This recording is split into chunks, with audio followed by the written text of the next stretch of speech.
کر نیکی کا حکم دینا اور برائیوں سے روکنا، ہر اچھی بات کا حکم، ہر اچھی بات پر خود عمل اور ہر اچھی بات پر دوسروں کو بلانا، ہر بری چیز سے خود پرہیز اور ہر بری چیز سے دوسروں کو بچانا، یہ ہماری ذمہ داری ہے، یہ ہمارا کام ہے۔ یہ کام اگر ہم نے کیا تو ہمارا نمبر اول درجے میں۔ اخرجت للناس، حکم دیا کہ آپ میں سے ایک جماعت ایسی ہونی ہی چاہیے جو یہ کام مسلسل کرتی رہے۔ وَلْتَكُن مِّنكُمْ أُمَّةٌ يَدْعُونَ إِلَى الْخَيْرِ، آپ میں ایک جماعت ہونی چاہیے جس کی ذمہ داری ہے کہ وہ اپنی اصلاح، دوسروں کی اصلاح اور دوسروں میں دعوت اور تبلیغ کا کام کرتے ہیں۔ یأمرون بالمعروف وینہون عن المنکر، ضروری ہے، اس میں کسی قسم کی کوتاہی، تساہل، غفلت، سستی اجازت ہی نہیں ہے۔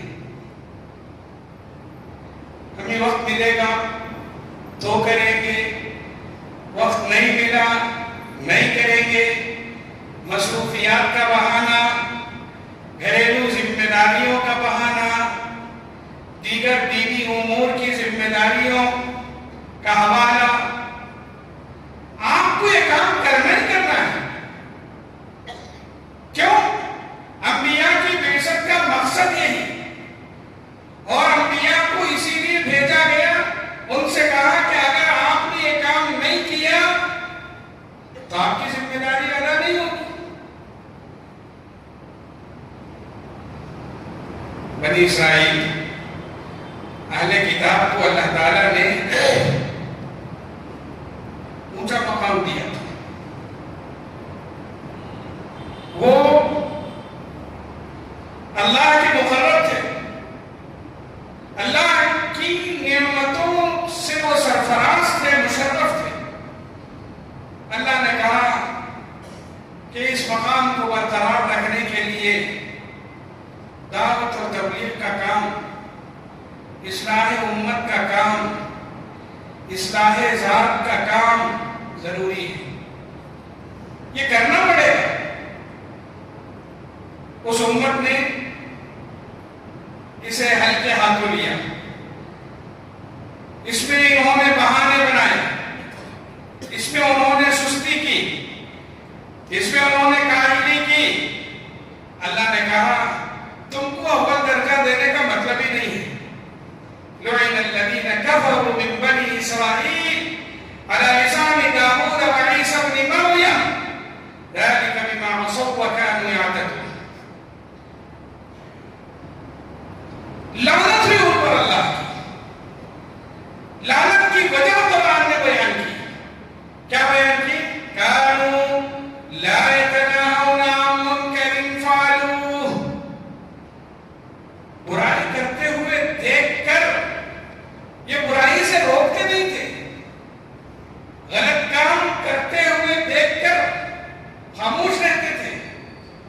خود بھی غلطی کرنا، دوسروں کو غلطی کرتے ہوئے دیکھ کر خاموش رہنا، امر بالمعروف اور نہی عن المنکر کی ذمہ داری سے روگردانی اختیار کرنا اللہ کی ناراضگی کا سبب ہے۔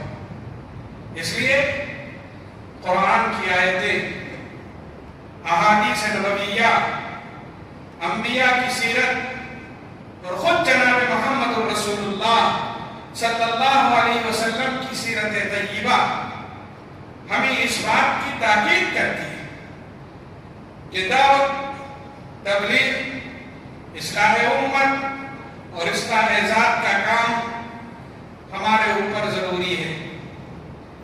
ہمیں اس کام کو کرنا ہی پڑے گا، اور اگر ہم نے اس میں سستی کی، اپنی اصلاح کی فکر نہیں کی، خود برباد ہوں گے۔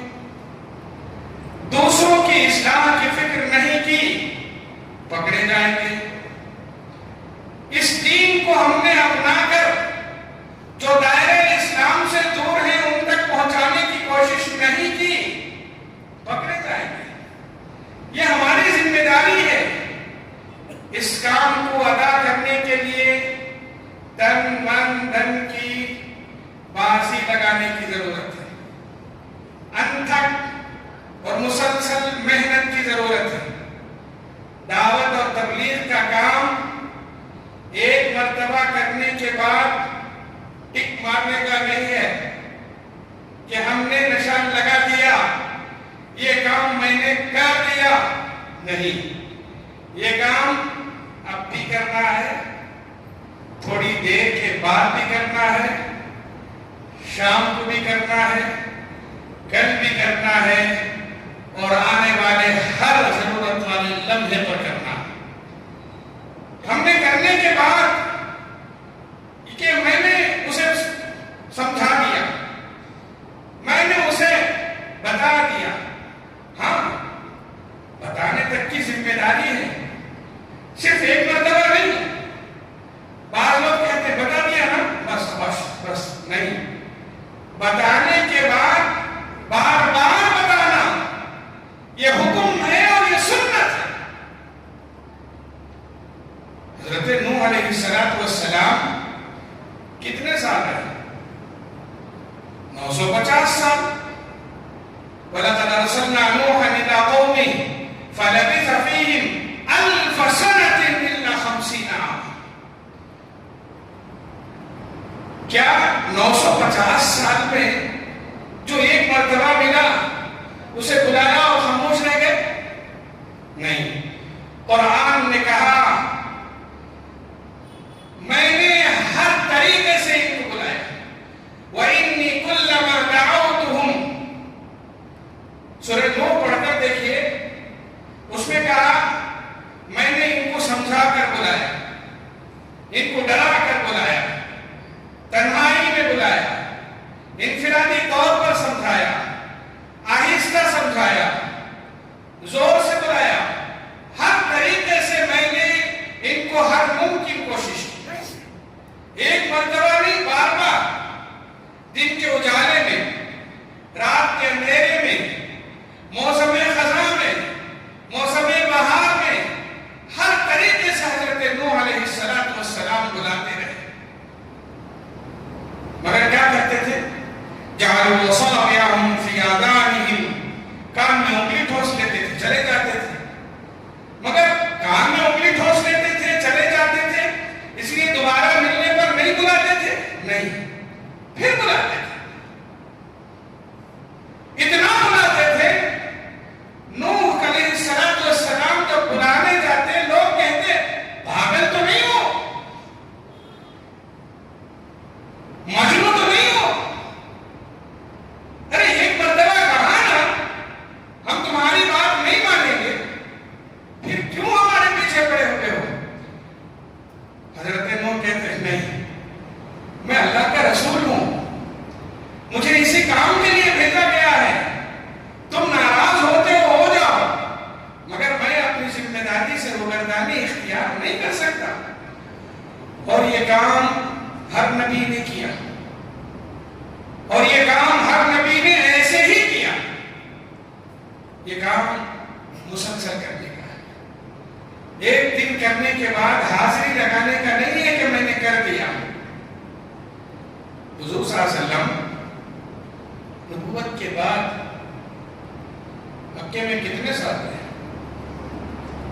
13 سال تھے۔ ان 13 سالوں میں آپ علیہ السلام سے سابقہ، اب حضرت عمر سے، ابھی اسلام لانے سے پہلے، ابو لہب سے، ابو جہل سے، کیا ایک ہی مرتبہ ہوا؟ دن میں کئی مرتبہ سابقہ پڑھتا تھا، اور جب بھی موقع ملتا حضور صلی اللہ علیہ وسلم بلاتے تھے، ان کو دعوت دیتے تھے۔ جب بھی ابو جہل کا دروازہ کھٹکھٹاتے، آپ کو یقین تھا یہ آئے گا، یہ گالی دے گا، مجھے دھتکارے گا، مجھے بھگائے گا، مگر آپ علیہ والسلام نے بار بار بلا کر، بار بار سمجھا کر اس کام کی نوعیت ہمارے سامنے رکھ دی کہ یہ کام ایک دن کا نہیں ہے، ایک وقت کا نہیں ہے، وہ ایک مرتبہ کر کے حاضری لگانے کا نہیں ہے، یہ کام مسلسل کرنے کا ہے، یہ ہماری ذمہ داری ہے۔ ہم اس ذمہ داری سے روگردانی اختیار نہیں کر سکتے۔ دعوت و تبلیغ، اشاعت دین، اصلاح امت اور اصلاح ذات کی اہمیت ہم سب جانتے ہیں۔ ہم میں سے کون ہے جو اس بات کا انکار کرے کہ یہ کام نہیں ہے، یہ کام کرنا بیکار ہے؟ اس کی فضیلت ہم جانتے ہیں، اس کی اہمیت ہم جانتے ہیں۔ جو لوگ یہ کام نہیں کریں گے ان کے سلسلے میں کیا وعیدیں آئی ہیں یہ سب ہم جانتے ہیں، مگر اس کے باوجود ہم سب کا حال یہ ہے کہ ہم سب اپنی اپنی زندگی میں مگن ہیں۔ میں یہ سمجھتا ہوں، سفید کپڑے پہنے ہوئے لوگوں کے سامنے آ کر میں یہ سمجھتا ہوں میں بیدار ہوں، میں اچھا ہوں، مجھے کسی اصلاح کی ضرورت نہیں ہے، میرے اندر کوئی کمی نہیں ہے، بس میں مگن ہوں۔ میں اپنی اصلاح کی فکر کرنے کی تڑپ ہی اپنے اندر نہیں رکھتا، ساتھ میں یہ جذبہ بھی کم ہے کہ کسی کو غلطی کرتے ہوئے دیکھیں اور ہم خیر خواہی کا جذبہ ان کے پاس لے کر جائیں اور ان سے کہیں کہ یہ کمی ہے آپ کے اندر، اس کمی کو دور کریں۔ اصلاح ذات اور اصلاح امت کی جو فکر اور تڑپ ہمیں ہونی چاہیے کہیں نہ کہیں وہ کم ہے۔ ہاں ایک چیز ہے، میں اپنے آپ کو متقی سمجھتا ہوں، جبکہ قرآن یہ کہتا ہے آپ لاکھوں سجدے کر لو، اپنے آپ کو متقی کبھی مت سمجھو۔ فَلَا تُزَكُّوا أَنفُسَكُمْ، اپنے آپ کو بہت زیادہ نیک مت سمجھو۔ هُوَ أَعْلَمُ بِمَنِ اتَّقَىٰ، وہ جانتا ہے کہ کون پرہیزگار ہے۔ قرآن نے کہا اپنے آپ کو نیک مت سمجھو کہ غروری میں مبتلا ہو جاؤ گے، ہم مبتلا ہیں۔ اور قرآن نے کہا کہ دوسروں کی اصلاح کی فکر کرو، ان کی خرابیوں کو اصلاح کی نیت سے ان کے سامنے پیش کرو، اور کسی آدمی کی برائی اس کے پیٹھ پیچھے مت بیان کرو۔